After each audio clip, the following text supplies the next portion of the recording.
किसी फंक्शन में, हाँ जी। तो लोग उनको यही बिहेव कर रहे होते हैं उनके साथ कि ये हंसाने वाले हैं और अभी बस ये हंसाएंगे, हाँ। या उनके साथ बिल्कुल उसी तरह फ्री हो रहे होते हैं जैसे वो काम करते हुए आर्टिस्ट एक दूसरे के साथ फ्री हो रहे होते हैं। जी। भाई अभी वो बेचारा नहा धो के महंगा सूट पा के परफ्यूम ला के घड़ी छड़ी बन के ताडे ब्याह ते आया है, हाँ। अब तो उसको कॉमेडियन ना समझें या उसके साथ कॉमेडी बिहेव ना ना करें, करें, बिल्कुल। मजाहिया अंदाज में तो ना उसे रिसीव करें। हाँ जी। ये हमें नहीं समझ आ रही, और खास तौर पे ये जो हम थर्ड वर्ल्ड के लोग हैं ना जी, जी जी। इंडिया में भी ऐसा ही है, बेशुमार है, पाकिस्तान में भी यही बिहेव है हमारी कौम का, हमारी अवाम का।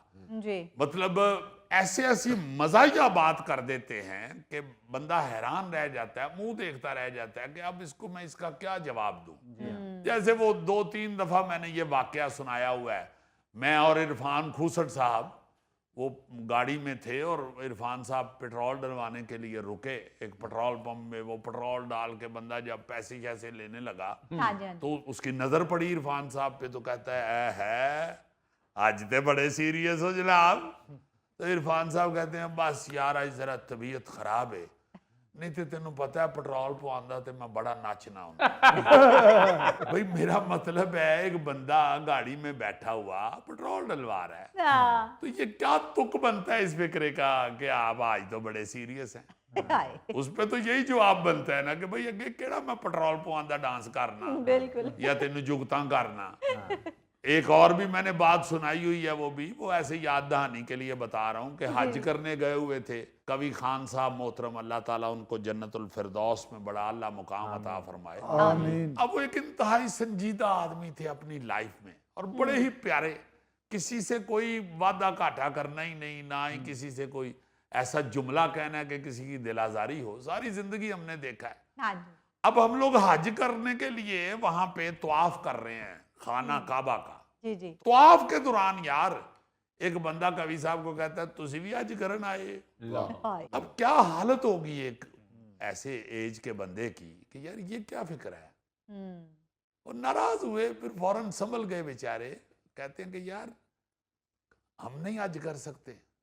क्या मतलब है आपका, आपको ही सिर्फ फर्ज है हज। साथ ही वो एकदम ना बाबा जी लाइट आदमी थे, खाने काबे के गिर्द हैं, अल्लाह से मांगे, तो ऐसे करके फिर चल पड़े। सो हम लोग फिक्रा फेंक देते हैं। अच्छा एक्टर से ही ऐसा नहीं है जी। ऐसा एक्टर से ही नहीं है। एक मेरा साफी दोस्त है, बड़े सीनियर साफी हैं, बड़े प्यारे हमारे दोस्त हैं, जी जी। वो बेटे की शादी पे हैं, बारात लेके लड़की वाले के घर गए हुए हैं और निकाह खान आया है निकाह पढ़ाने के लिए। अच्छा।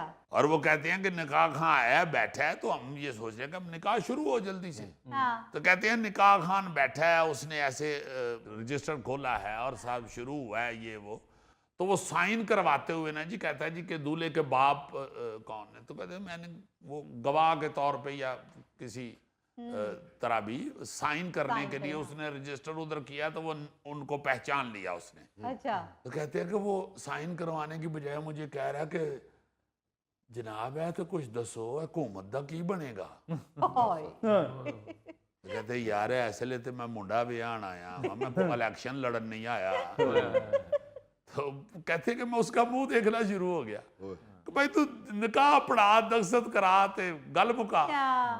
मतलब साफी को अक्सर ये सवाल किया जाता है, वो बेचारा दही लैन गया है तो उन्होंने पूछ लेंगे ने भाई जी आ की बनेगा, महंगाई बड़ी हो गई है। हाय। ओ यार उन्होंने दही दे तो घर जावे आप अगला। हाँ। मतलब बड़ा पुठा सा सवाल कर देते हैं। आ जेड़ा बंदा फड़िया गया है वाकई ये ते केस ठीक नहीं जी। यार जाके किसी जज को पूछ लिया, इसलिए वो बेचारा अपना सौदा लैन आया है, मार्केट आया है, हाँ। उसको अपना काम काम करने करने दो। दो। इस तरह के जो अजीब अजीब होते हैं ना जी वाकयात, जी जी। वो देख के और सुन के बड़ा ही अजीब महसूस होता है, बड़ी हैरानगी होती है कि हम क्यों नहीं अभी तक ये समझ पाए।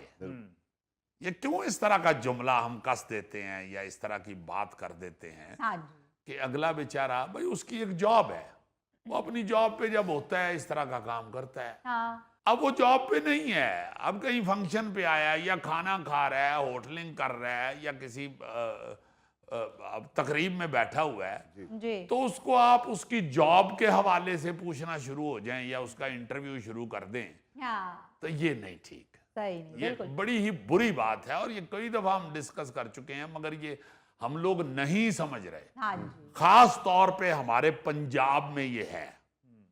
मैंने देखा है कि कराची की तरफ आप जाएं ना तो वो लोग प्यार करते हैं, हाँ फोटो भी बनवा लेंगे मगर कोई ऐसी फजूल बात नहीं करेंगे। सही पंजाब चूंकि जरा खुली डुली तबीयत का है हाँ जी और हम फौरन फ्री हो जाते हैं, हाँ बिल्कुल दूसरे से फौरन फ्री हो जाते हैं। हमारी एक आदत है वो कह लें कि एक प्यार है हाँ मगर मेरा ख्याल है कि इस प्यार को कंट्रोल में रखना चाहिए, सही ऐसा नहीं करना चाहिए। आप देखें ना कि वो जो पीछे बैठे हुए हैं स्टेडियम में खिलाड़ी, हाँ जी हाँ जी वो हारिस रऊफ को जिस तरह की आवाजें लगा रहे हैं, जी जी वो यार क्रिकेट में उन आवाजों का क्या काम, बिल्कुल क्या तुक बनती है। वो फिर भी वो भी आगे से आकर के ऐसे कर रहे हैं, हाँ है जी। तो ये अच्छी बात नहीं है, ये बड़ी फजूल बात है। आप जिस जगह पे हैं, जिस माहौल में हैं, जिस जिम्मेदारी को निभाने के लिए आए हुए हैं उसके हवाले से ही उसी जिम्मेदारी में रहें। बिल्कुल सही आप किसी और जगह की बात उठा के किसी और जगह पे ठोंसने की कोशिश मत करें। हाँ वाकई कई मरतबा लोग ऐसी बेमौका बात कर देते हैं जिससे सूरत हाल बिगड़ जाती है। लेकिन अभी अजीज़ी जो बात पाकिस्तान और भारत के मैच के दौरान जो कुछ हुआ पाकिस्तान की तरफ से और भारत की तरफ से उससे बात की जाए तो शुरुआत जो है वो तो भारत ने की, क्योंकि उनके कप्तान ने प्रेस कॉन्फ्रेंस में क्या कहा, फिर उनकी टीम ने हाथ नहीं मिलाया, फिर उनकी तरफ से जो उनकी सपोर्ट में तमाशाई आए हुए थे उन्होंने आकर ऐसे जुमले कहना शुरू कर दिए कि हारिस रऊफ ने उनका जवाब दिया।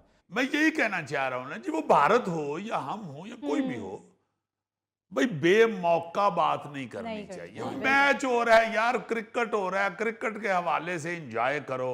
हाँ आप क्यों आप फजूल जंग का गुस्सा ग्राउंड में लेके आ गए हो? जी बिल्कुल जी जी लोग तो बेटाइमी और बेमानी और ऐसी बात कर देते हैं कि मुझे दो आदमी मिले अपना अली साहब, एक पुलिस वाला था, एक जरा सिविल कपड़ में था, सादा था है। हाँ हाँ तो वो जो सिविल कपड़ में था वो मुझे कह रहा है कि चंद साहब इसको जरा जुगत लगाएं। ओए, यार मैं क्या, मैं जुगत उनको लगा दूंगा तो जमानत मेरी फिर तुम कराओगे।